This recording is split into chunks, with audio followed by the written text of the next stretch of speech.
সবজি হিসেবে মিষ্টি কুমড়োটা খুবই পরিচিত। এই সবজিটা প্রায় 12 মাসই পাওয়া যায়।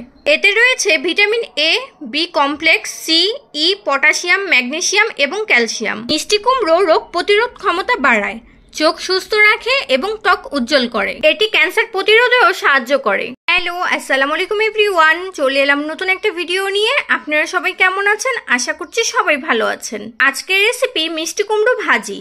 কিভাবে বাসায় পারফেক্ট ভাবে মিষ্টি কুমড়ো ভাজি করবেন সেটা আজকে এই ভিডিওতে দেখতে পাবেন।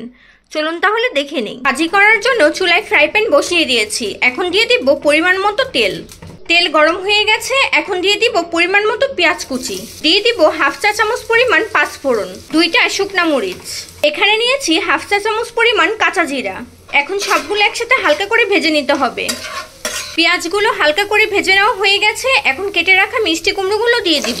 এখন দিয়ে দিব স্বাদ অনুযায়ী লবণ, আর দিয়ে দিব সামান্য পরিমাণে হলুদ গুঁড়ো। এখন সবগুলো একসাথে ভালো করে নেড়ে নিব।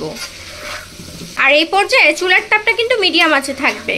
এখন 5 মিনিটের জন্য ঢাকনা দিয়ে ঢেকে রাখবো। ফিরে এলাম 5 মিনিট পর। এখন একটু নেড়ে নিব।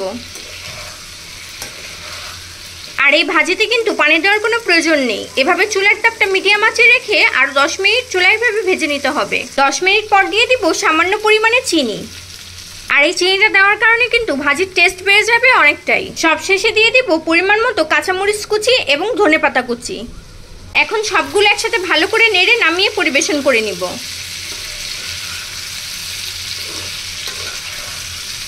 নামিয়ে পরিবেশন করে নিয়েছি। রেডি হয়ে গেল আজকের রেসিপি মিষ্টি কুমড়ো ভাজি। আপনাদের যদি আমার এই সহজ রেসিপিটা ভালো লেগে থাকে, বাসায় এভাবে একবার হলেও ট্রাই করবেন।